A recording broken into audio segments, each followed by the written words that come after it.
And we're back here. Main events. Bruce Cooper joins us every Tuesday. He's chomping at the bit here. And because, Bruce, I'm going to go out on a limb and say you were very upset about Cardinals on Sunday. I was livid. Really? I was beside myself. You don't get I'm gonna tell you mad. something. I covered this team for 34 years. 34 years I went in a lot of somber and disillusioned locker rooms. Yeah. I wasn't in the locker room this past Sunday, but I'm going to tell you, I can't imagine it being worse than any locker room I've ever been in with the Cardinals. I mean, that was just egregious. Let me tell you something.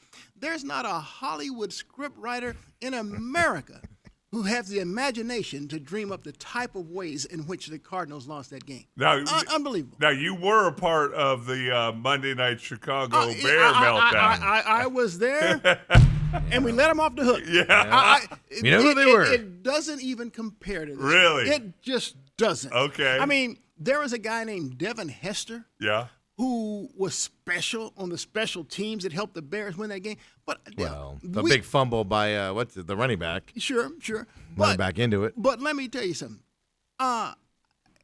DeMarcado's, we've seen that played before. Yeah, people get they celebrate prematurely. It happened a week before, Bruce. Yeah. But let me tell you this, Dale. Let me tell you this. And I'm not trying to throw shade on Rabbit at all. It's just the way this game was. Mm-hmm. I've never seen anyone make an interception, a game-clinching interception, only to fumble it, and then the other teammates boot it around, and it gets in the end zone, and they recover it for a touchdown. Clark kicks it into the end zone. That's why I get into a Hollywood scriptwriter can't. They don't have that type of creativity or imagination. Okay, but tell me this. So, see, I can live with that because that was an effort play. It was a freak thing that happened. How many times does somebody kick it 10 yards backwards and everybody? But there's effort on that play. Yeah. The one I can't live with is the celebrating before you cross the goal line. Well, look, Larry Fitzgerald Jr. and I, we texted after the game. Yeah. And I told him, I said, dude, I can handle all of that. The fumble, the premature fumble, the interception fumble for a touchdown. What I can't handle, what drove me crazy, was the 3 consecutive run plays when you have just over 2 minutes left to play in the game. Yeah. I said I cannot, and for 0 yards. Yeah. And so conversation came up. Well, maybe they don't trust Kyler, and so my retort back is absolutely. I don't believe that. I said I can take you back 2 games previously. Cardinals in a similar situation against the 49ers. They called a pass play.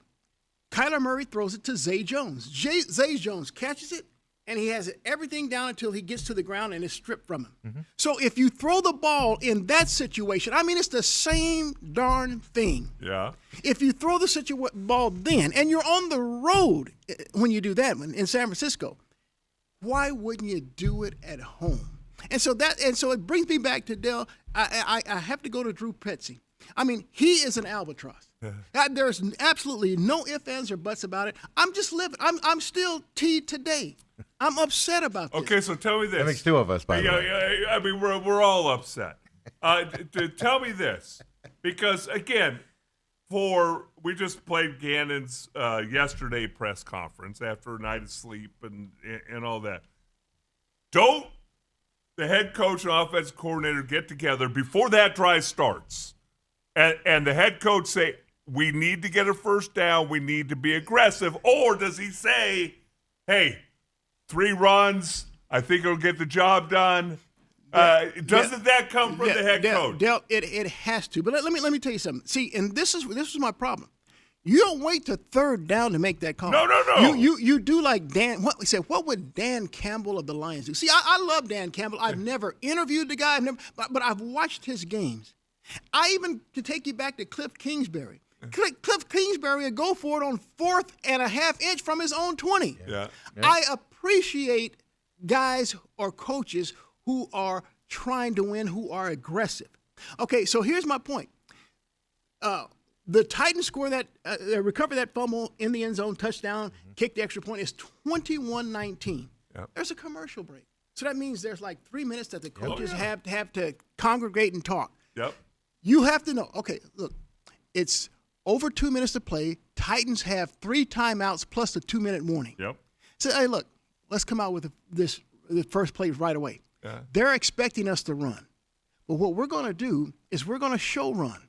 We're going to go a stretch run play where we boot it to Kyler with an option to run the pass. Yep. And, hey, maybe we get a first down. Maybe we get 7, 8, 9 yards. But now it's second and short. It's not second and long. See, you have to have those conversations on the sideline before you even take the field with your offense, and that's what drives me crazy. Okay, about so and this is I told Steve, I don't know if you were in here yet, but that's the thing that Jimmy Johnson would do. He would tell Norv Turner before the drive started, either Absolutely. you got 4 downs, this series, okay, or I want you to be aggressive. He wouldn't tell what plays to call because Jimmy didn't know. He couldn't call 5 plays of our offense, but he'd tell him, you throw the ball, you get the first down, be aggressive. And I don't know if that communication happened Monday night. Yeah, you know what drives me? Have you guys listened to the press conference of Gannon, post Sunday? After Sunday's game, yeah, we played it yesterday. Okay. We played some of the highlights yesterday. Yeah. And we know we all, and I think the sound that kind of, drew most of the attention was his apologize to DeMarcado. Yeah, that was yesterday. Okay, yeah. yeah. That was yesterday's press conference. Right. We played that this morning. Okay. So here's the deal. Lost in all of that, there's sound when they when he's asked about the third down situation. 3rd and 8. Yeah. And he says, well, I didn't like the way it looked. Petsy didn't like the way the defensive looked. I didn't like the way the defensive looked. Maybe I should have called a timeout there. I'm like, dude, I mean, the game's on the line. Yeah. You don't like it. The offensive coordinator doesn't like it, and you run it anyway. Man, I'm telling you, I'm done. But there was a clock. But there was a clock, Bruce. He said there's a clock in that situation. But he had A timeouts, clock? and he's not saving the timeouts. You have all 3 timeouts, and you don't necessarily need them. But if you have to use it there, fine. You still have 2 left. You have the lead and the ball. I don't Oh disagree. my God. That's what we were doing when you walked in. We played that clip, and Oh, it's did you just really? yeah. And he's just it's just he's not only saying that I didn't like it, he didn't like it. He's covering for him. And then they asked him, "Can you overrule your offensive coordinator?" I would never do that. He's the offensive coordinator. I'd never do it. What are you?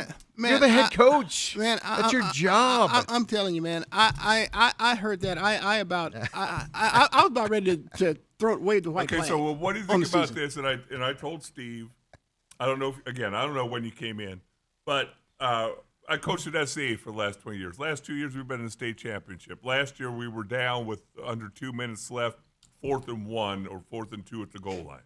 This is your high school team? Yeah. Okay. Our offense coordinator wanted to run a play we hadn't run all year, and I got with the head coach and said, no, we're going to put the ball in our best players' hands, let them perform, and if we don't get it, we can live with that. We run something that we haven't run before, and we don't get it. We're going to think about that all offseason. And so we ran behind our 2 best offensive linemen, our best running back, and we were fortunate enough to score. Why wouldn't you put the ball in the 3 people that are perceived to be your best players? That's Marvin Harrison, that's Trey McBride, and that's Kyler Murray, and you let them decide the game. And guess what? If he rolls out and something happens, or McBride drops the ball, or Harrison, at least you gave your best players an opportunity to win the game for you. No, that makes too much sense, and I agree because I agree with it. That's one. He's 1,000% correct. 1,000% correct. Here I am still fuming. This is why I look at the Cardinals right now. You fall to 2-3, and you should be 3-2. But keep in mind, each of the previous 2 weeks, you're 1 play away from being undefeated. Let's be honest. Okay, but you have to beat the Tennessee Titans. The Titans are the one team that has a shadow over them gloomier than yours. The coach was going to probably be fired if They were lost one that game Bruce. on Sunday. I've been on the football field before. They were 1 play away. DeMarcado scores. Yeah, it's 28-6. And guess what? It's 28-6. They're ready to pack up, get their equipment trucks going, and all that. They were ready to go home. Yeah. And boom, you gave them life. Yeah, I even look at there's a third quarter when the Cardinals, they had a 21-6 halftime lead. Mm-hmm. Third quarter, they have a big drive, 13 plays. They're on the Titans' 20-yard line. Now, I've seen this before, too, a miscommunication between the center and the quarterback. The ball snaps, and clearly Kyler's not ready. He has for it. no clue it's coming. And so that's a sure 3 points Yep. that you don't have. And then again, DeMarcado makes it 28-6 in the fourth quarter. It's game over. Right. And of course, the game-clinching interception that turns into 7 points for the other team. But like I said, I can digest all of that. And I take you right back to what I said earlier. I cannot handle the coaching staff and the offensive coordinator who ran 3 straight plays, into the teeth of a defense that's expecting you to run the ball. Yep. Yeah. I just can't. Well, I can't. I'm gonna test your memory. 1992 NFC Championship game. Wow. Dallas Cowboys had a big lead over the 49ers in Candlestick Park. 49ers are coming back. They pin us back in inside our 10-yard line. What do you think San Francisco? We had about a 7-point lead at that point. What do you think San Francisco was thinking? It's fourth quarter, middle of the fourth quarter. What do you think they think we were going to do? You're going to run the ball. Run the ball. They'd try and take time off the clock. Plus, we had a better running attack than the Cardinals had. But Jimmy called up to Norv. He said, "I want you to be aggressive." And Norv literally said, "So you're saying I can throw the ball?" Jimmy said, "Be aggressive." And that's when he threw the pass to Harper on first down. Well, Alvin Harper? Yeah. And he goes 80 yards down to the 10-yard line, whatever, and the rest of history. But the Cardinals looked like they were playing that game not to lose. Yeah. Yeah. I would argue they look scared. Yes. And so here's my point. Here's a point. Is that your quarterback is taking really some unnecessary chatter just because of your decision. It takes me back to when the Cardinals put this addendum in Kyler's contract that became public. And how does that become public, Bruce? I mean, you were in the media a long time. How does stuff like that become public? Do you think somebody meant for it to become public? Someone definitely meant for it to become public. Right. Make no mistake about it. And so my point is, so now people are saying, well, asking the question, well, do the Cardinals trust Kyler Murray? Should they trust Kyler Murray? And so that has nothing to do with Kyler Murray, everything to do with the play caller. And if you want to take it to the extreme you did with the Jimmy Johnson analogy with Jonathan Gannon. I agree with you on that. It's unnecessary chatter that he has to deal. Now, when Kyler shows up on Wednesday, his first day of media availability, those questions are going to come to him. Yep.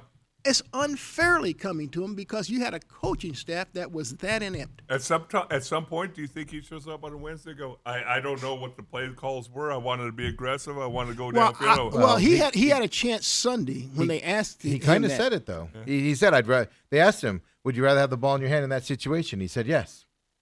Well, for sure, but he also didn't throw Petsy under the bus. He said the play call is a play call. Yeah, he's doing the right thing, right? But, sure he is. But for the people that say they don't trust Kyler Murray, they started the game with a 12-play, 72-yard with a 40-something yard pass to Marvin Harrison Jr., double coverage, ran up and got it, just short of the end zone. But again, there, it goes right? back to Dale's. I don't want to interrupt you. It goes back to Dale's point: is that what's happening?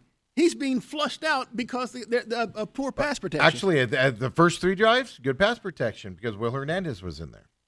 The second they took Hernandez out because he was on a snap count, offensive line went to garbage, and then he gets flushed out and stuff like that. But if you don't trust Kyler Murray in the end game situations, you're not trusting him in those situations early in the game either. Second drive, 10 plays, 65 yards.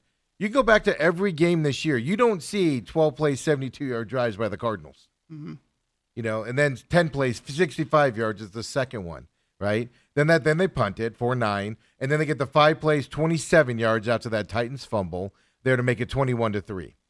Everything after that, 10 plays, 2 yards. We can break down the plays to prove this point here. Okay. It's the play calling changed when they went up 21-3, And I'll even argue, once you change your play calling in the second quarter, you ain't opening it back up again later. Hey, now I want you to check this out for me because a friend told me this. I don't know. I didn't really check it out.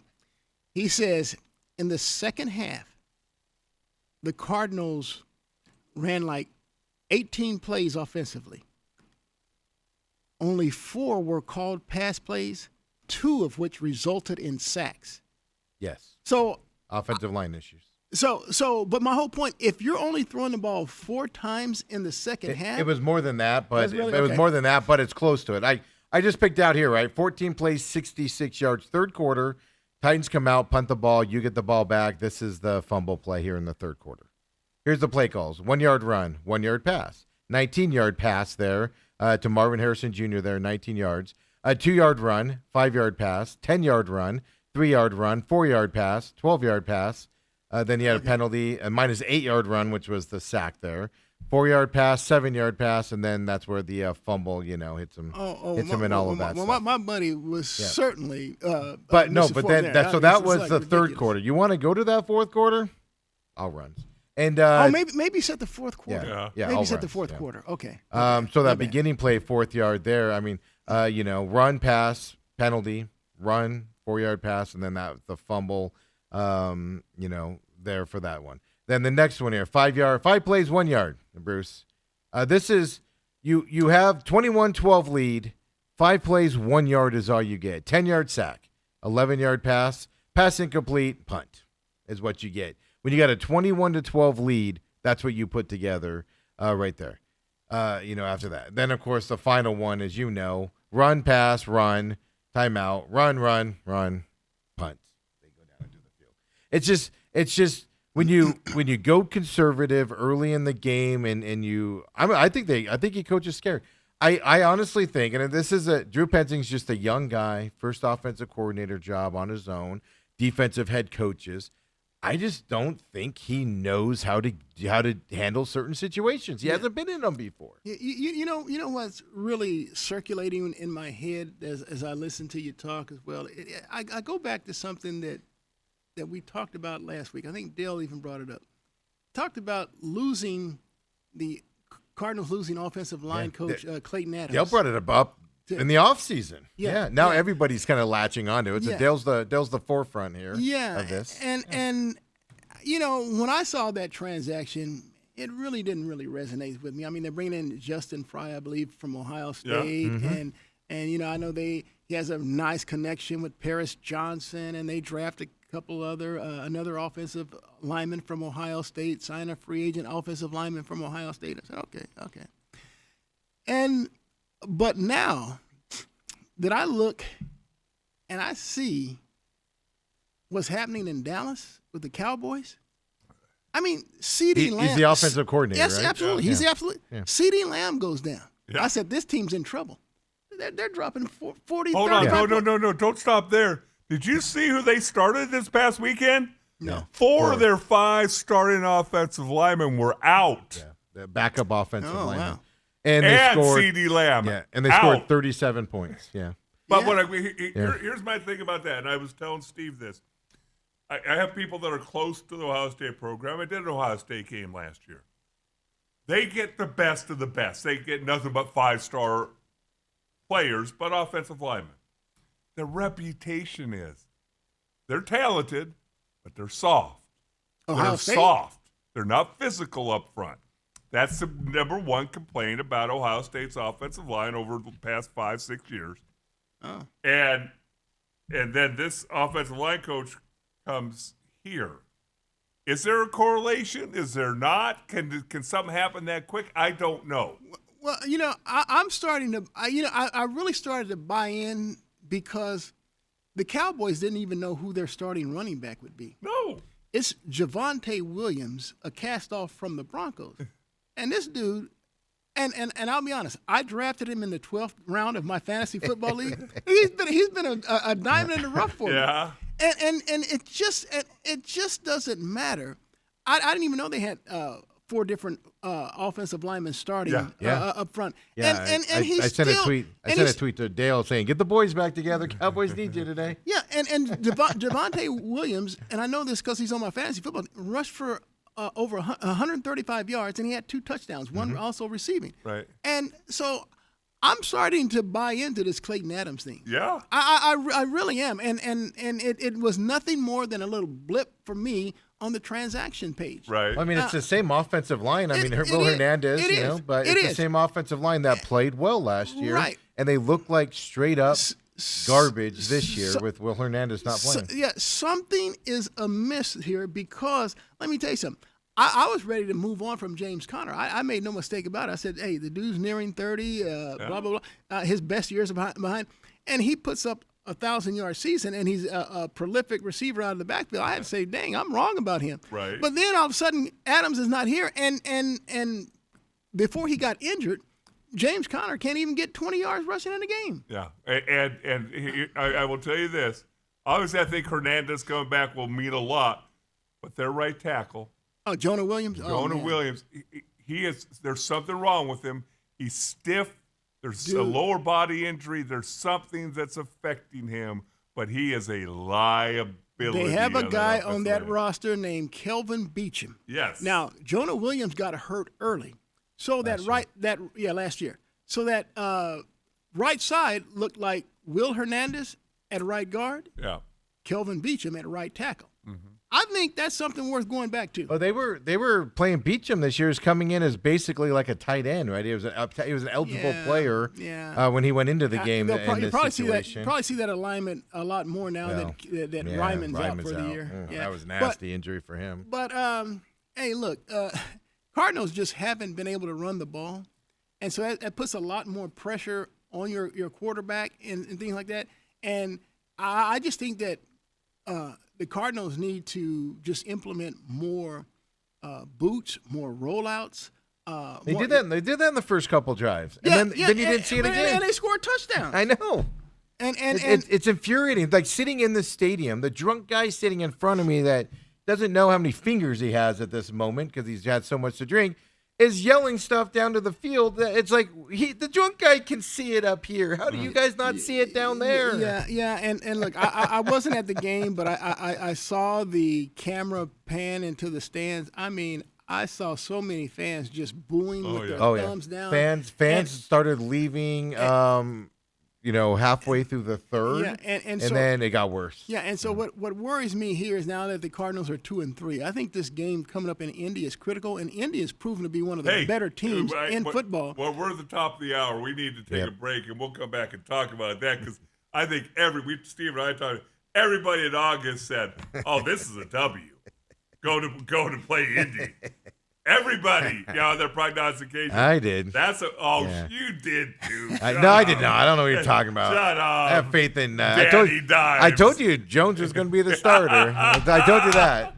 Come on back, folks. Second hour main event coming up next with Bruce Cooper. You're crazy.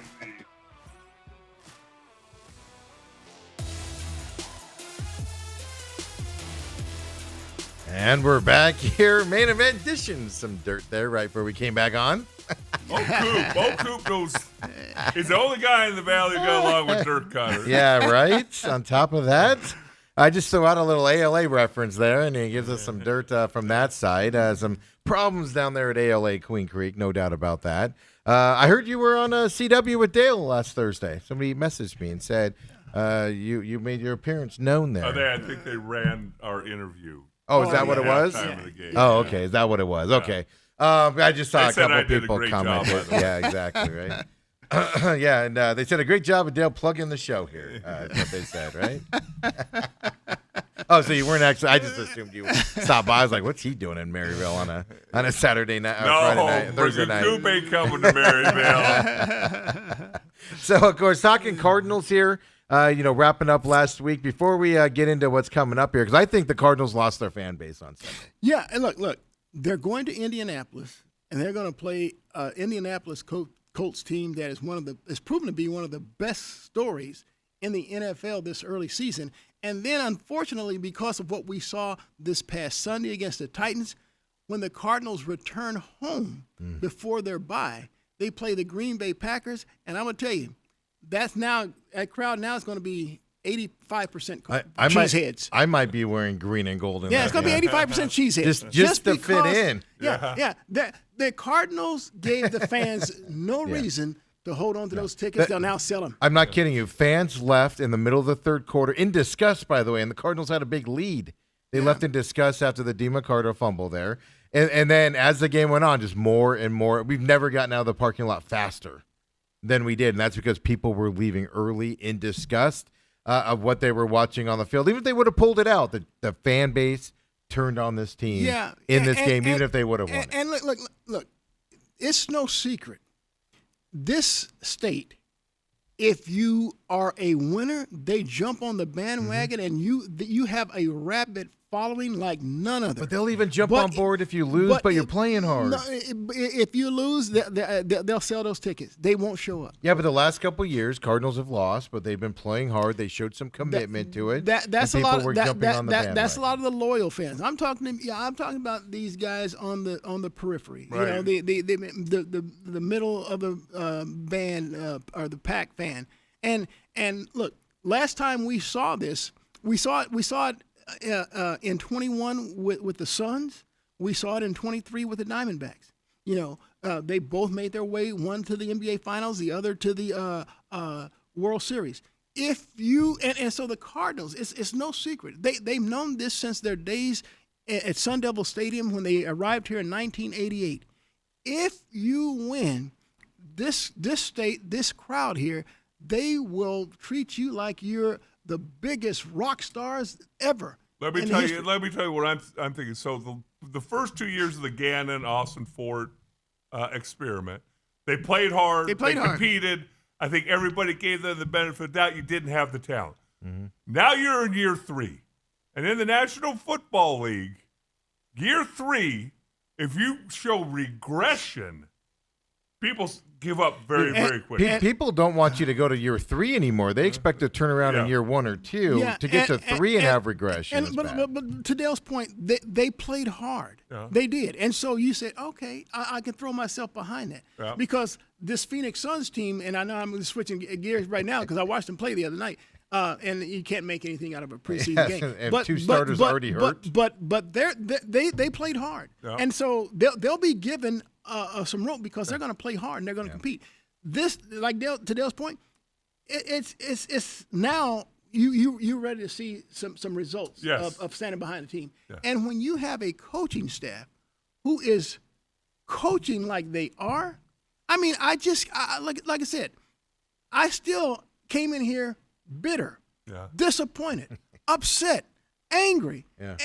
And that's how I'm starting my week because of what happened on Sunday with those 3 straight run crawls. Yeah. I'm telling you. My biggest problem with the coaching staff is, what are you doing to change anything?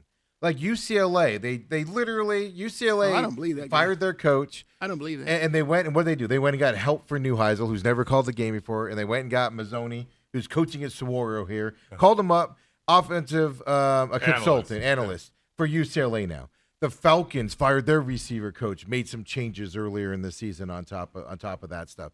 What have they done? There are thousands and thousands of offensive guys that could come in and help out and help them play call and help them call games for 60 minutes that have success at doing it over the years and stuff like that. Have they reached out to anybody? Is anybody coming in to help them out? The answer to that right now is no. And that's what's insulting. And then Jonathan Gannon goes, I have no problem with the offense. Because he's the only one that doesn't have a problem. Because I guarantee you Monty does. Yeah. I guarantee you Bidwell does. And I guarantee you what the fan base does. And the quickest way you lose your job as a head coach, you know this, fan base turns on you. Yeah. And that fan base has turned on him. I've turned on him.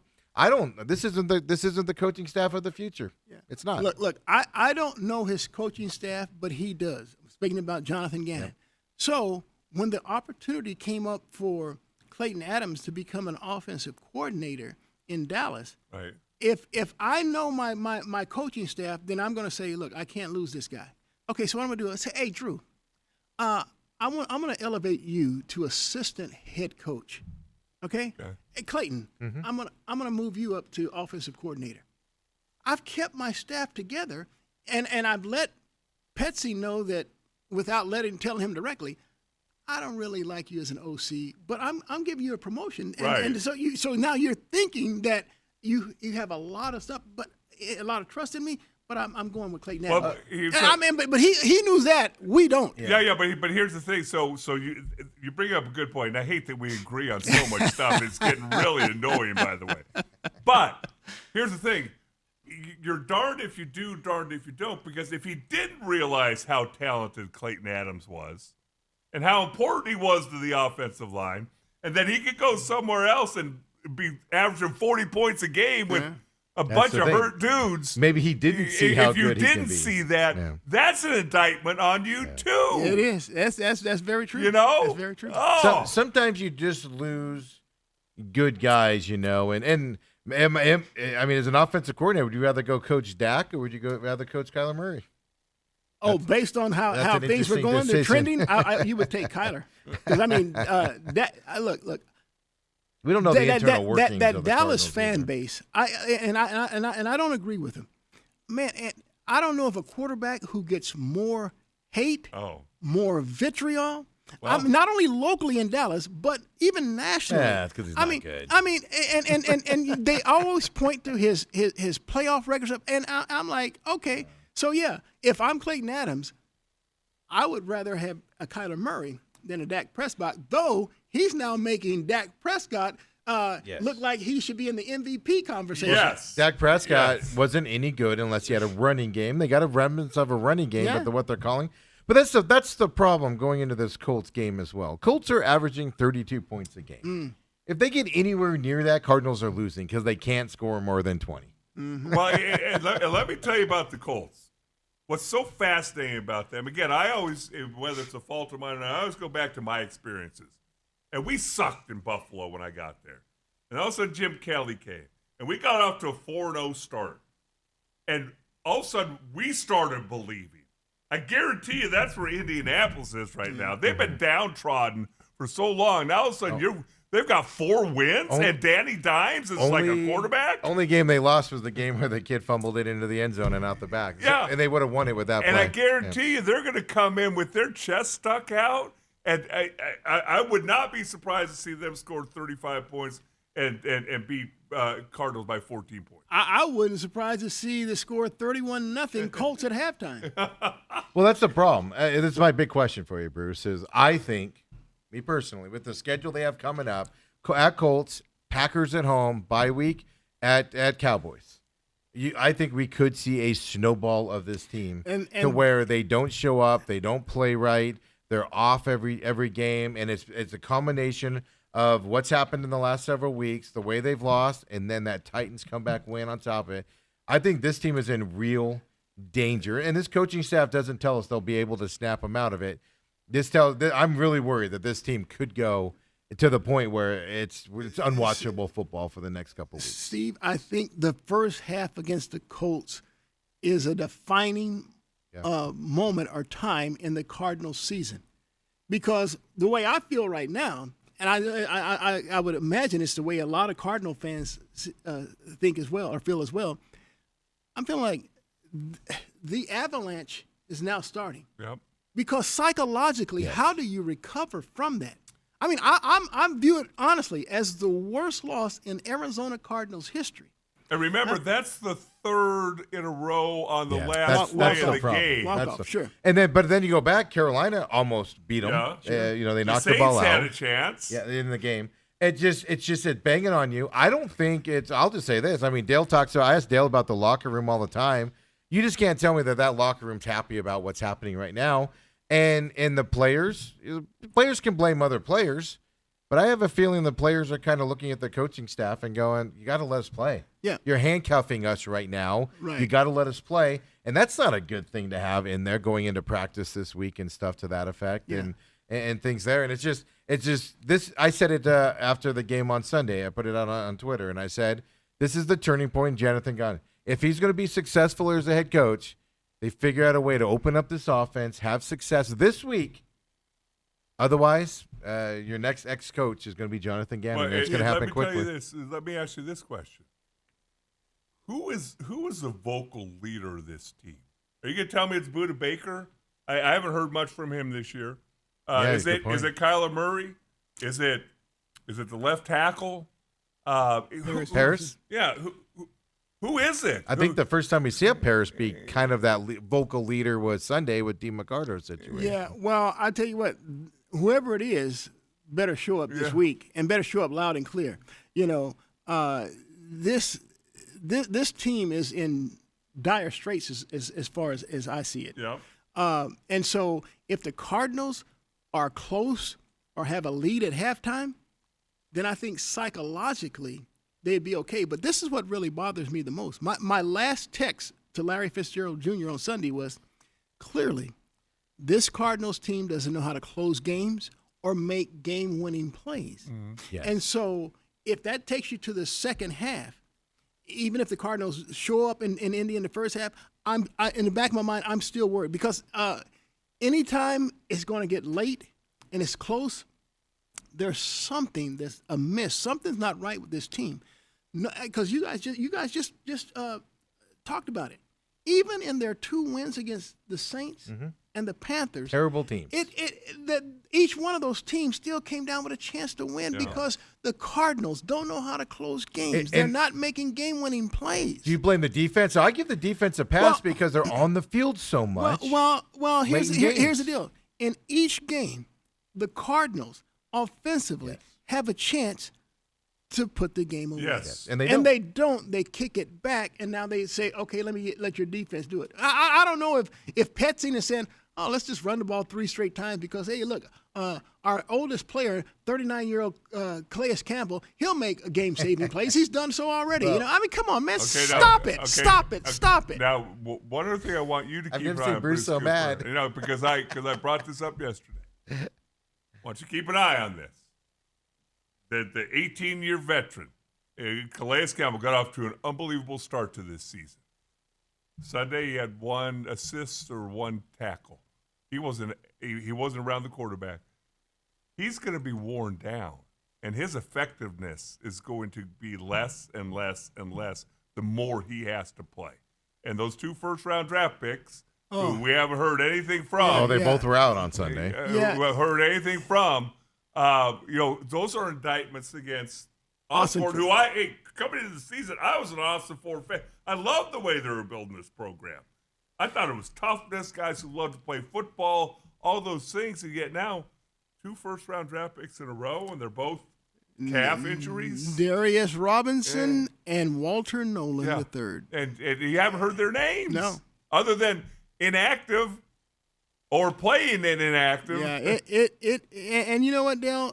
That's a really great point because even their other first-round pick, the 4th overall, has had some major production issues. Yes. Granted, he picked up in the first half where he left off in the second half against Seattle. But, hey, how many games are we in now for him in his career?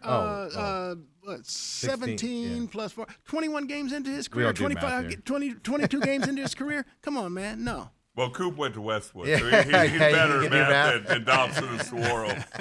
The other thing I noticed is, let's wrap up the Cardinals because it's kind of depressing talking about it. Let's move on to something better. But the thing that shocked me was when the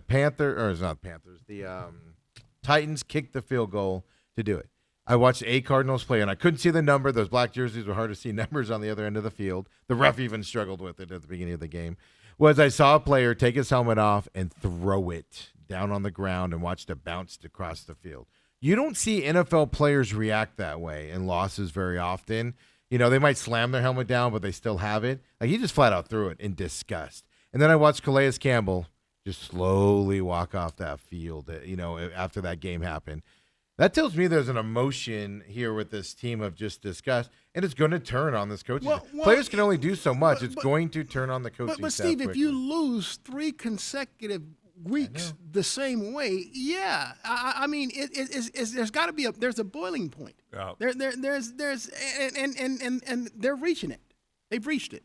And that's the danger going into this week. Overall NFL conversation here really quick. No undefeated teams, first time since long time since that's ever happened. Earliest 5th week, no undefeated teams. And then only one winless team out there, the New York Jets. Parodies in football. You're seeing all these teams come back late into games. You know, we had that stat earlier from Adam Schefter. I don't have it up now as well. But, you know, most comeback wins in the last minute or last 5 minutes of the fourth quarter. 17, I think, in the first 5 weeks, most since 1970. What's happening in the NFL with this parody that's you know, I don't know. We talked about the Colts being one of the surprise team from a positive standpoint, but I tell you what's even more surprising to me is I look and see the Chiefs are 2-3 and the Ravens are 1-4. Yes. I mean, these are the two teams that I had in the AFC title game. And if you want to take it another step further, the Buffalo Bills are 2-3. Yeah. They're a team that I said, hey. They could easily the Buffaloes. They're 3-2. No, they're 3-2. Yeah. They lost the other night. Yeah. And so but even then, nobody had Buffalo at 3-2 to start the season. No, and so those are huge surprises to me. And watching the Ravens, the Bills are 4-1. They lost the other night. They're 4-1. The Bills are 4-1. Yeah. I thought they were 3-2. No, they won that. They came back against the Ravens to win that one. Oh wow. 4-1. Okay. Well, Yeah, okay. Scratch that. Yeah, Scratch Buffalo's that. 4-1. But let me tell you what I've said, Bruce. They should have lost a couple. Again, from personal experience, you don't know when you're at the top of the hill for an extended length of time, whether that's 3, 4, 5, if you're the Chiefs, 8 years. You don't know when that drop's going to come. And it's not gradual. It's not. I went through it. In Dallas, we thought we were still a viable playoff team in 96 and 97, and 97 comes. And it wasn't, you're, whatever, we're playing 16 games, you're 10-6, you win in one play. It's, you fall off the cliff. And the big thing about the Chiefs is last year, I think they won 10 one-score games. Something like that. Not only one-score games, but late one-score games. And this Kicking year, field they're goals, et cetera. over, or they're over in the one-score games. Yeah. But it just happens like that. If you look at Kansas City and you look at Baltimore, those were like the safest picks in the AFC. But that was the Cardinals last year. You know, they won a lot of those last-second games last year, and this year they're losing them. And so it turns quickly. Yeah, and back to the Ravens. It is so crystal clear that what Lamar Jackson means to that team. My gosh, they weren't even the same. They weren't even the same team. Yeah. Right. I mean, they weren't even noticeable or recognizable. Yeah, I'm like, are you kidding me? On Sunday, that's what hit me the most about the second quarter of that game. I went, this Ravens team is god-awful without Lamar Jackson. Oh. That's how important he is. Yeah. That's how good he is. That's how important he is. He's MVP of the league every year because the Ravens are nothing without him. Forget about how bad their defense is. Yeah. That offense was Well, straight up that's the garbage. thing about Baltimore. Derrick though, Henry couldn't get any running going without Lamar Jackson. out there. What you think of Baltimore and you think about a tough, hard-nosed, physical defense, and they're not that anymore. And then if your quarterback's out, it's going to be. Can you imagine like Indianapolis and Denver in the AFC Championship? Well, interesting enough, Ravens, as of Monday, I haven't looked recently, Ravens were still favored to win that division. Oh, really? Yes. Wow. On the betting lines. I don't know if it's changed, but they were still the favorites to come back. They'll get healthy. I think nobody else in that division, I guess the Steelers are the next best team in that division, right? And it's just how will Aaron Rodgers be able to make it through the season and win some games? But that's an amazing stat there but they're not going anywhere in the playoffs, right? Talk about coaching. How does San Francisco win last week? Oh my goodness! How does San Francisco win last week? Dude, you know what? Look, I mortgaged everything on that game. Yeah. No, I didn't mortgage everything, but I put a sizable borrow wager. some money there first? I put a sizable weight because you know what? Because not only was Brock Purdy not playing, Right. but Ricky Pearsall and Juwan Jennings and Kerry Kittles. Yeah. Not Kerry Kittles. Yeah. The tight end. But they had George Kittle. George But Kittles. they had George Kittles. but they had to play Scantling. So I mean that's But then Kendrick Bourne and Mac Jones. Yeah. I mean, are you kidding me? I thought Bourne was in a movie or something. I mean, I couldn't believe what I was seeing. And so, look, hats off to Kyle Shanahan. Yep. and he's doing just an amazing job. And I'm surprised at what honestly what the Denver Broncos are doing. I mean, hats off to the coaching staff there. Yeah, that comeback win was impressive. Yeah. Interesting enough, Colts. Just so everybody knows, they have the points for the season, 163 for the season. Wow. You want to contrast to your Arizona Cardinals, Oh, there, geez. Bruce? Do we have to? 103. Yeah, this is a potential to be a giant blowout this weekend in Yeah. Indianapolis, especially with the losses coming up. Yeah, if Indianapolis jumps on them early, I mean, if Indiana Jones drives them down. Yeah, look, Jonathan Taylor. Yeah. He didn't even have a monster rushing game, but he scored 3 touchdowns. Right. And then we a lot of this conversation relates to Indianapolis is centered around Daniel Jones or Danny Dimes. Look, I thought they were making a huge mistake because Anthony Richardson, you talk about a high draft choice Yeah. at quarterback. And so I felt that, okay, you only signed Dimes to a 1-year contract. And the impression was that, or the thought being was that he would be the backup, the veteran backup. I said it early. Early right here. Danny Dimes is going to be a starter when the season starts. Yeah, but they but signed him. is this not a spitting image of last year with Minnesota? And Sam Darnold signed a 1-year contract. Yeah. Comes in, Yeah. and you get with the new coaching staff. And Sean Steichen, I don't know him from a hole in the wall. He was going to get fired this year. if he didn't But perform. he was on some kind of a hot seat. Yes. And now you come out and you assign this guy who's struggled mightily in New York, and now he's leading you to wins and 160 points in 5 games.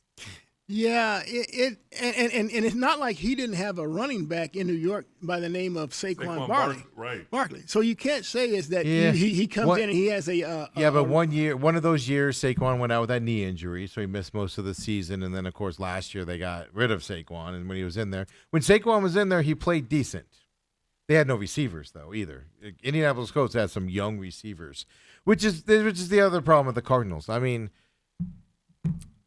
it might be too early still, but I think we're going to have a discussion on Monty's draft picking prowess after this. Yeah. You have to. Because Marvin Harrison Jr. is not performing. His first 2 draft picks these last couple of years can't find the field, and when they do, they're not existent out there. Yeah. And what's bothering me is the lack of development for the players they are drafting. Yes.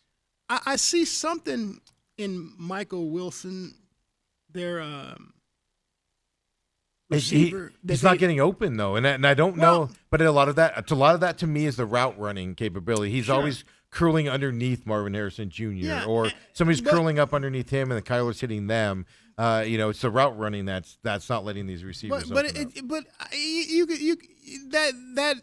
That could be that. That could be true. I'm not sure, but what bothers me is that the targets.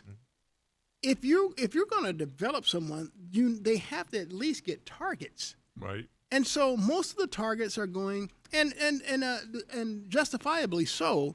But at some point, even in those games, especially when teams say, "Hey, I'm not going to let McBride beat us. We're taking him out. Hey, we're going to bracket Harrison." You have to show some type of confidence to throw these guys the ball to get them going. I just don't see any of that. Marvin Harrison Jr. had 5 targets on Sunday. And what was that stat that you pulled out? Like on 38 plays, he was not the number one. Well, no, it was they didn't target him for 24 straight plays. I think Gambador said it yesterday when he had Gannon on, and it's 24 straight plays over the second half. I don't remember the time frame. 24 straight plays. They didn't target Marvin Harrison Jr. once. 24 straight plays. In this crazy, That's ridiculous. We went from Marvin Harrison. What's wrong with you?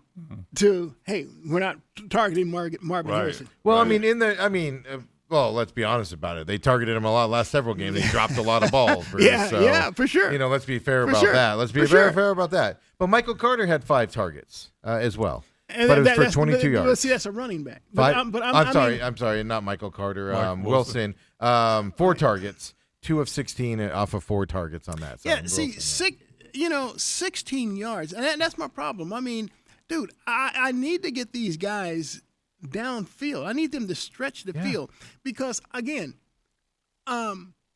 Christian Kirk, who hails from Dale Swirl Sabercat High School. Go back and watch Christian Kirk play for the Cardinals with another regime here. Yeah, dude, they're throwing bombs to the dude. Right. Dude, he's 20, 30 yards down the field, and Kyler Murray and him are hooking up on the field, and we can't run the same thing here. Dude, I know. I've been seeing that a lot lately. People have been posting Cliff Kingsbury's offense and Kyler Murray, and he throws the ball 30 yards in the air to an open receiver. There's a game at Tampa. I still remember it. Tampa Bay Buccaneers. Christian Kirk caught 2 60-plus yard touchdown bombs from Kyler Murray in that game. Okay. I mean, I don't even – the only bomb – and so when Kyler had that 7-0, 10-2 start, I mean, he's throwing bombs to DeAndre Hopkins and people. I mean, they're stretching the dang field. Yeah, It's not like Christian Kirk runs a 4.140. Exactly. Here's the longest from Sunday. Marvin Harrison, 43. That was on the first drive that he caught it, right? McBride, 12. Carter, 9. Wilson, 10. Bam Knight, 13. Dortch, 8. Higgins, 7. Zay Jones, 4. See, that's the problem. And so if I have an OC who doesn't even put the fear of throwing the ball over the top on the defense, then everyone can cheat up in the box. Yeah, and absolutely. what does that do to your run game? See, I'm telling you, Drew's got to go. I'm calling it right now. Drew's got to go. All right. I haven't pulled the trigger. He needs to be fired. I do think he needs to be fired, but I've said you've got to get him some help. He needs an Another set of experienced eyes. person to help him out, help him game plan, and in those situations. He's young. He doesn't know what he doesn't know, and he doesn't know how to call a game when they get a 21-3 lead. And he goes conservative, and then he doesn't know how to fix it when things start to go sideways. And I don't know how you learn that other than experiencing. Drew Petsy, I'm going to help you. Listen to me. Trust me. I'm not an OC, never have been one, but I've watched a lot of football in my day. You have a very athletic, very mobile quarterback. Yes. Hey, man, how about some misdirection waggles that give him the option to run and pass? Not only in critical third down situations, but even down at the goal line. I mean, Drew, dude, you have to be more creative. You have to trust your players more, stretch the field, be willing to accept turnovers. Yeah. Don't play scared. A 40-yard bomb don't coach doesn't scared. hurt you. Yeah. It's like a punt, right? Hey, I'm with you, Bruce. Let's go. Drew Petsy. So man real called quick, did you just to make you guys feel better? I know we're going to move on here real quick. Yep. Wrap up I football. just pulled up Danny Dimes' stats this year. He's completing 71% of his passes. Wow. I've watched 3 of the Colts games. He's averaging been impressive. almost 9 yards per attempt. Yeah. And their leading receivers, Yeah. tight end Tyler Warren. from I would say, if you are not a football fan, Penn tell State. me you recognize any of these names right here. Pittman has the second most, or has so right now Tyler Warren 23 catches, Pittman 26, and then everybody's all pro. Josh Downs is their next leading receiver, and he has 20 catches. For Three 100 with 20 or more. Yeah. And again, I don't know who drafted Josh Downs on their fantasy team, but he wasn't a first-round pick, I don't think. He was. Yeah, and we can't do it with the number 4 pick in the draft, Wilson, Zay Jones, a veteran that's performed everywhere else he's played, Trey McBride, Higgins. We can't do it with any of those guys, but the Colts are doing it with that, folks. Ooh. Come on back. Let's talk about it. We'll do a little Mercury talk here. ASU. We'll get your thoughts on ASU Utah this weekend, Bruce, as well. And you see U of A thump as I say, Dale that Spenning. vaunted Oklahoma State. If they didn't beat him, they were going to be. I mean, Brennan would be on the hot seat today. Dale's counting his money on this bet right now. He's spending it. For stake 44. Come on back, folks. The main event with Bruce Cooper.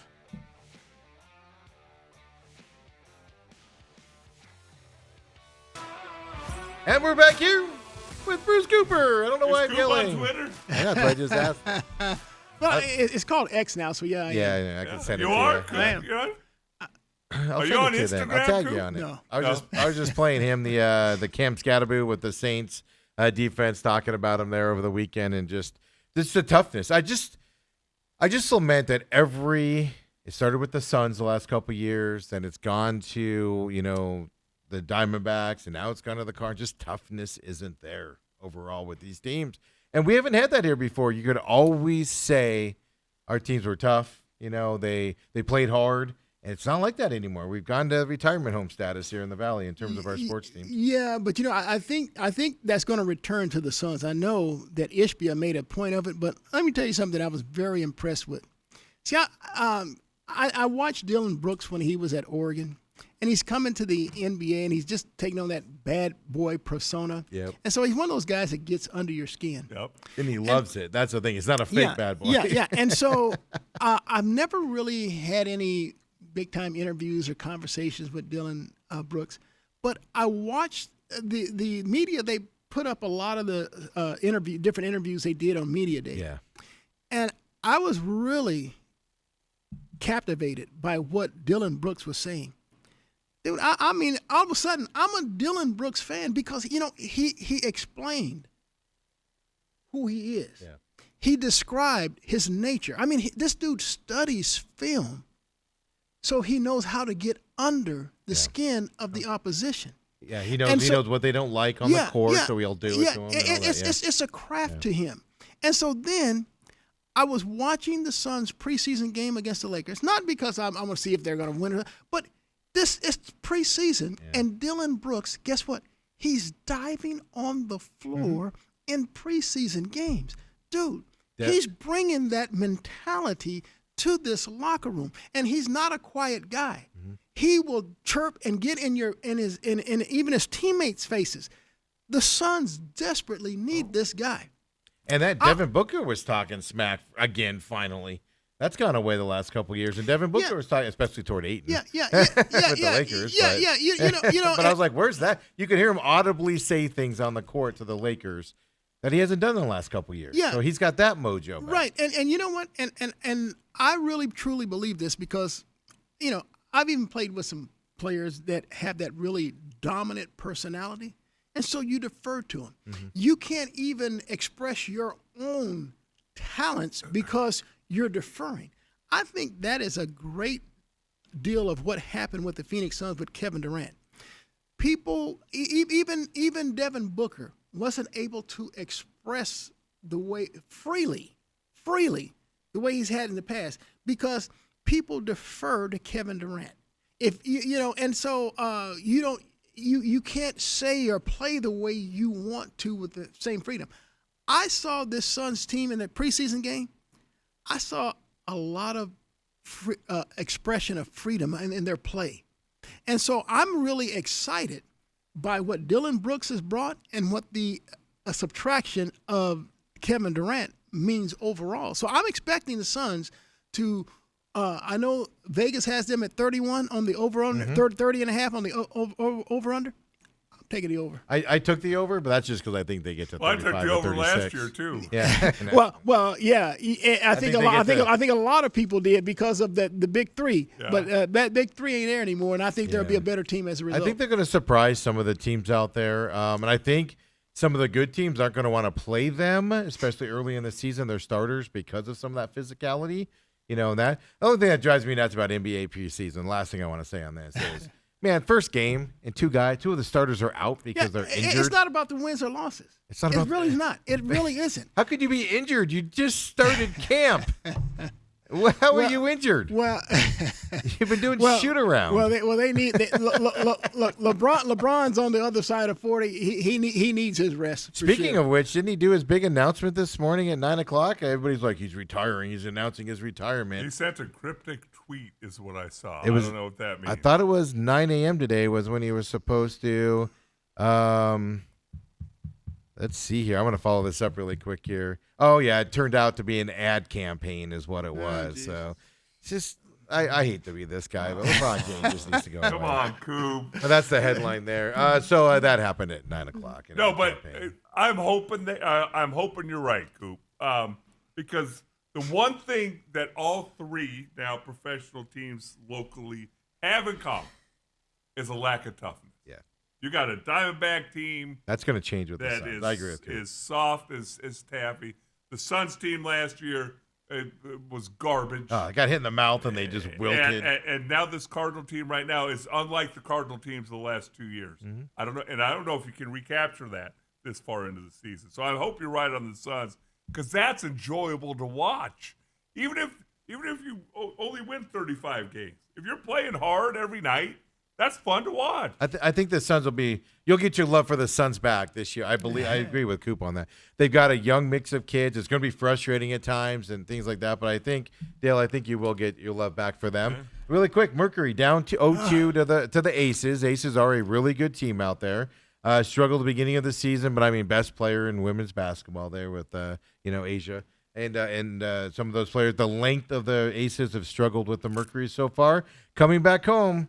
Did the Mercury get back into it? That game one, they should have won that. Should they? Yeah. And they faltered in game two. Hopefully it wasn't a hangover. But can they do better in the home for Wednesday night? You're absolutely right. They should have won game one because Asia Wilson and Young, they absolutely the Mercury did. They held them in check, but they allowed like 48 bench points. Yeah. You can't allow 48 bench points when you're only scoring 9 in that same game and not have it be a factor. So they lost game one, a very close game, a 3-point loss, and we were talking about Thomas missing those 2 key free throws. That did them in, unfortunately. And down the stretch. But they're down 0-2 coming home, and one of the best things about this situation for Mercury fans is that for the first time in WNBA history, the finals are a 7-game series. So, the Mercury have a chance to climb back in this at home in front of their crowd. And so tomorrow night's game 3 is huge. It's a must-win game. Yeah, only thing that's happened is the Aces have done what they're supposed to do, win at home 2 games. So Mercury come back and win it too. We got a series again, and that's the key coming up here. Those bigs are worrisome. I think the Mercury, their chance to win on this is to be physical.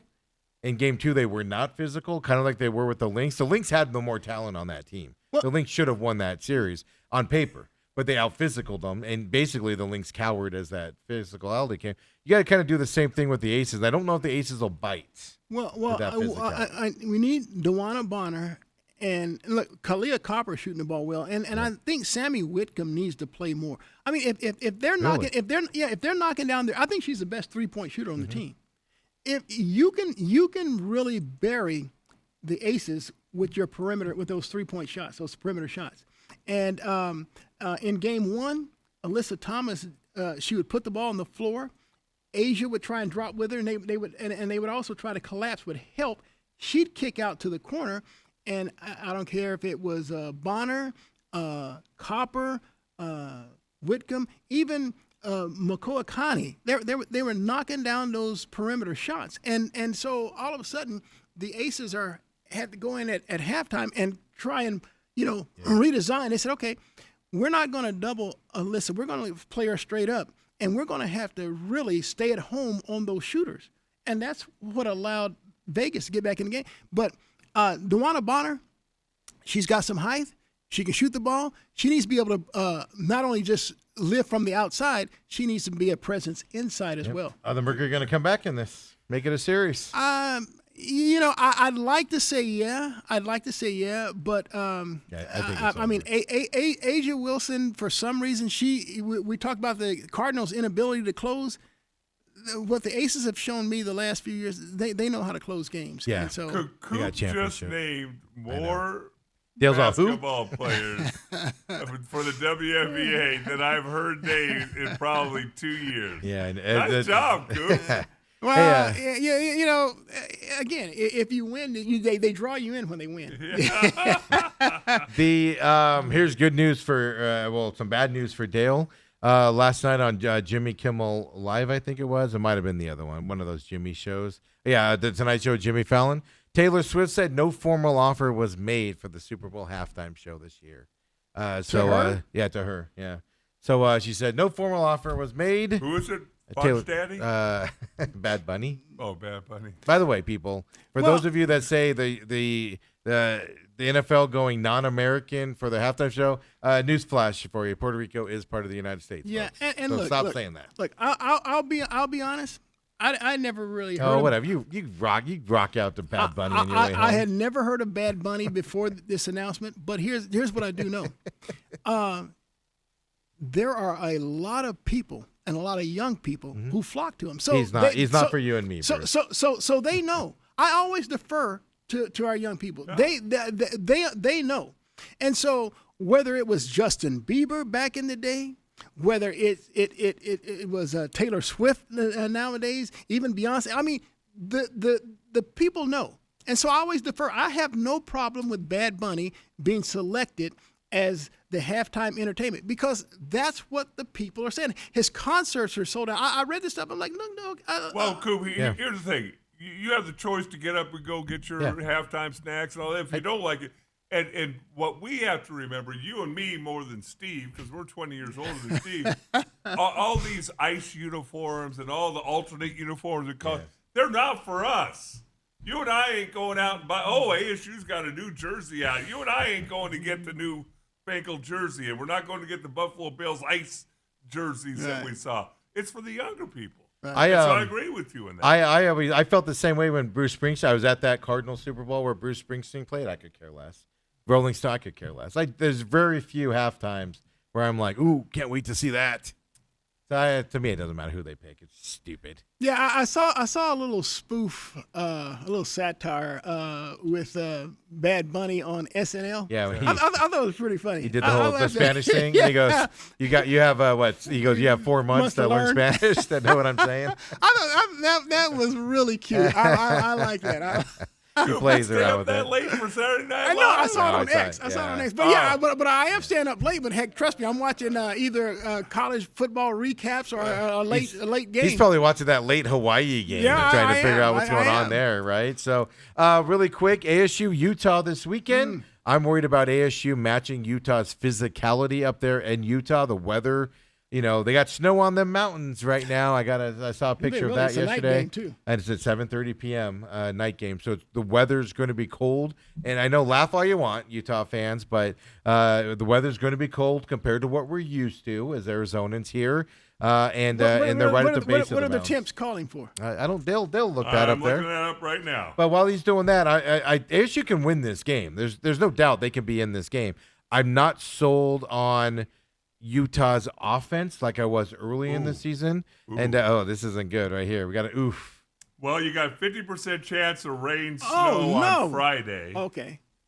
60% chance on Saturday. Oh my goodness. Lows in the mid 40s. You almost wish for snow instead of rain if you're Arizona State, right? Because snow is a different wet than rain is. But yeah, Eccles Stadium is right at the base of the mountains there, and that's how I saw it. I saw a picture of downtown with just snow on top of the Jeez. mountains. Ah. So I mean that worries me as well. The physicality worries me. ASU can go up there and win this game. It's going to be a dogfight. It's going to be a close game at the end. Can they do it? Well, here's the deal. When Utah got the transfer of Devin Dampier from New Mexico, And his offensive coordinator. They came as a Okay. pair. all right, I was concerned because Utah, they had a great run with their quarterback with the long hair. I'm losing his name. Dr. Rising. Yeah. He was there for 9 years. Dr. Rising. He was tremendous when he was healthy. Right. I mean, they were Yes. tough to beat. Yes. I mean, I still remember that Rose Bowl game against Ohio State. I mean, he's just tremendous. It seems like And- every time ASU plays Utah, though, they come out beat up. Yeah, that's true too because they're a physical team. Yeah. And so I didn't when Utah last year, Utah didn't really have the quarterback play, and so they weren't the Utahs that we're used to seeing. They played right. They played Dr. Rising in that game last year, and it was clear he could not no, move. he's still banged up. He's still hurt. He's trying to do what he can. But at any rate, you now give them a mobile quarterback in Dampier who can run and pass ball. I get really nervous because they got off to a great start. Now, Texas Tech, they sandpapered that behind there. They really did. Yeah. And so I that gave me a little hope. And I said, okay, well, we have a bye before we play them so we can rest up. And then I learned that Utah has a bye Yes, too. they had a and bye now also. I'm learning about the weather. All of a sudden, man, I'm not feeling too good about All this. of a sudden, that steak dinner's look good to me. I saw that picture yesterday of the snow on the mountains, and I went, uh-oh, we didn't factor that into this October, whatever it is, 10th matchup this weekend, October 11th matchup, 7:15 p.m. kickoff. Yeah, on top of it, yeah, right? So- And they're a little worried then. they're looking for a little payback too. And plus, Yeah. ASU's every conference game they go into, they got that bullseye on their back because they're defending Big 12 champs. To me, so. they got to come out and play well from the start. None of these, the slow starts is going to burn them, and they're going to get blown out at some point. Yeah, but here's what gives me a little confidence about ASU. Sam Levitt is starting to play like Yeah. he did a year agree. ago, and so I also saw that Jalen Moss, the transfer receiver from He's gonna be Fresno back? State, he's going to be back and healthy. Alfred's questionable going into it. He might not play again, and they need him in the secondary. Okay. Well, I tell you what, Wilson has done an okay yeah, job for yeah, me, And so, I based on that, it's one of those deals where I'm putting trust in Sam Levitt. I'm putting trust in Sam Levitt to be that guy to lead ASU to a win, and so that gives me confidence. Though I have some trepidation because of the weather and the fact that they have a mobile quarterback that I think that can be a difference maker. I don't care what you say. Going into cold weather like that, higher altitude like that, 7:15 p.m. You got to sit around all day and wait. Yeah. Maybe Utah, because they got BYU next, and that's a really? big rivalry. I don't think they'll between look those ahead guys. though. Maybe we get lucky and they look ahead. That's all I'm going to say, Bruce. Maybe we get lucky. I wish BYU's got Arizona this weekend. yeah, down there in Tucson. well, here's the deal. Dale's bragging and boasting about that steak dinner. Well, he doesn't know that BYU is going to sandpaper the Wildcats. Sandpaper. I agree with you on that. BYU's got that true freshman quarterback that's playing pretty well this year. Bear, I'll just say his first name. Yeah, good luck with the last name. I'll leave that to you. I'm leaving that to you. I mean, he wasn't even expected to play, obviously. No. Well, sprung into duty and all that. Yeah, because Retzlaff had some social issues. Yeah. He's dominating over there Yeah, in Tulane right now. Yeah. So I don't know. Maybe we got to look ahead here. But, I mean, the thing that's going to be interesting because Arizona was not in the Iowa State League in terms of physicality, size, speed. They're the next step down. I think Arizona is. BYU, I don't know. Arizona has a chance to stay in that game if their offense performs like it has. I do think BYU ultimately wins it, but Arizona might stay in this game unless BYU's speed and physicality just takes them out, which I don't necessarily see happening. I don't see BYU as a big physical team this year. Well, here's the deal.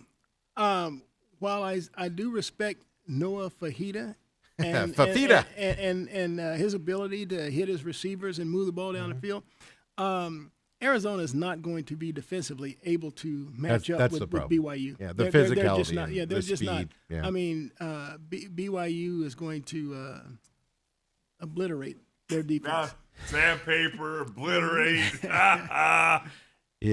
It's a fact, Dale. I gotta call it. I gotta call it like it is. I love it. It'll be interesting too, because I mean, we talk about look-ahead games. Not that Arizona State should look ahead against Utah, but the best of the best is coming into town next week. 1 p.m. kickoff in Texas Tech. Yeah. Not that you're going to look ahead, but it's that's a gauntlet of a schedule. I mean, at Utah, home to Texas Tech. Then I think they have Houston and Iowa State. Iowa State. Yeah. At Iowa State. So they're going to drop one of these games. The question is which one. At least one. The question is which one.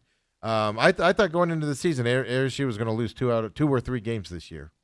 And you didn't think Mississippi State would be one of them? Well, actually, I did. I had did them you down really? There. Yeah. I thought that was going to be a big questionable one there. Actually, I thought they'd beat Utah. I think they're going to go up there and beat Utah this weekend. I just worry about the physicality side of it. You hear that, I Dale? do think they lose to Texas Tech.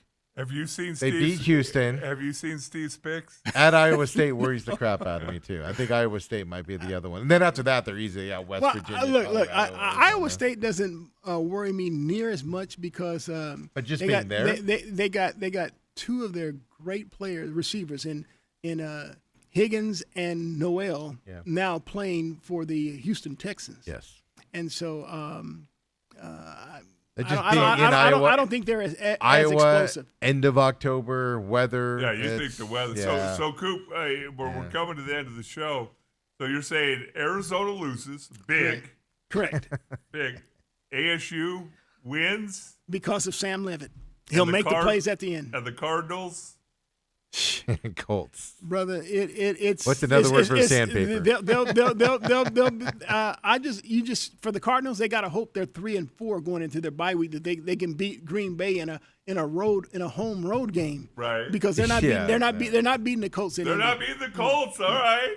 I don't know how you think they can beat the Packers if you still don't think they can beat the Colts. But on that stuff, Robert says, with Indiana Jones is doing in Indy, don't you fire Dable for being inept? You should fire Dable anyway because he's a terrible head coach. Jackson Dart is going to save his job, though, which disgusts me. I think maybe it might happen. Major League Baseball, Yankees on the verge today. The Yankees season over against the Blue Jays today. They're down 2-0. Well, I picked the Brewers and the Yankees to play in the postseason. So I just based on that, and I don't like being wrong. You mean the World Series? I'm Series? saying the World Series. Yeah. I'm in the World You Series. got the Yankees? Wait, who do you have? I had the Brewers and the Yankees in the World Yeah, Series. well, Yankees aren't coming back from the Blue Jays. So based on that, I got to say the Yankees I- will serve. It's Yankees are in so much trouble because not just their pitching, but their hitting has gone quiet as well. Dude. Dodgers are going to beat the Phillies again. Phillies are trash in the playoffs. They spent all that money and they're trash in the playoffs. It's amazing. But the Brewers will put the Dodgers away. Yeah. You think they're that good? You love the Brewers bullpen. That's the thing. Well, you love the Brewers coach, right? Sure, yeah, absolutely, I do. I- I'm not gonna deny that. I always think about this. Craig Counsell left the Brewers because he's like, "Oh, you're not going to put money into this team, then I'm going to leave." So he goes to the Cubs. Now he's going to lose to the team that he said wasn't going to put money into it. Cracks me up a little bit. But speaking of the Brewers bullpen, after the starter last night gave up 3 runs in 1 2/3 innings, 6 relievers went in last night and 7 1/3 shutout innings Wow. with 10 strikeouts. Is that Only right? 1 hit allowed from the Brewers bullpen. Is So that even when right? their starter Wow. falters, their bullpen's going to come in and dominate you from that side. Then the other side, Philadelphia, their big 5: Bryce Harper, Trey Turner, Kyle Schwarber, JT Realmuto, and Castellanos. They're all making $92 million, Bruce. And they've gone 6 for 35, 13 strikeouts in 2 games in this series Against the Dodgers. against the Dodgers. Phillies, wow. How would you like to be the Phillies owner with that side there? So, all right, so you say Yankees survive today. I do. Keep it alive. All I right. do. All right. With that, 2A football, 3A football rankings come out from AIA today at noon. Yeah. You get nervous there, Dale? Well, I got a call from one of the SCA coaches talking about what best way to attack a offensive line blocking scheme. That's the first time I've heard from anybody over there. So I think it must be getting serious. Yeah, this now year. they're I wouldn't be shocked if Phoenix Christians ranked number 1 going into And this ranking here. and this is the time That's of what they year play right now that those transfers, Yeah. all transfers are eligible. That I Well, like to that's why- see which teams are truly those teams that are going to. That's why rise to the top. 4A and 6A doesn't come out till next week. The first official AIA ranking is until next week. From that side and that perspective. Yeah, There- because I did a couple games last week, and first of all, it's that first game when all the transfers were eligible. How do they come together as a team? How does the team react to guys who've been starting for 4 or 5 games and now they're on the bench? And it's interesting. Watch a couple kids at Maryville. I did a Maryville game last week. They got a freshman defensive end who's about 6'3", 225. Wow, freshman. Wow. At Maryville. And they get younger and younger. Sophomores all over the place. Is that At right? 6A, 5A, Wow. making plays all over the place. Yeah. It's crazy. Hey, is Tate Reynolds back yet? Nope. I have an update Jeez. for you. I'm not going to say it on air, but I have an update for you. Wow. I forgot to tell Dale. Yes, I won't say it on air because it was told to me in a non-official. You can announce this setting, so I'll tell you what I was told. Whether it's true or not, we'll discuss that. But NHL starts today. You looking for the NHL season, Bruce? Well, I can't wait. I can't wait to go down to the ice den and cover the Coyotes practice today.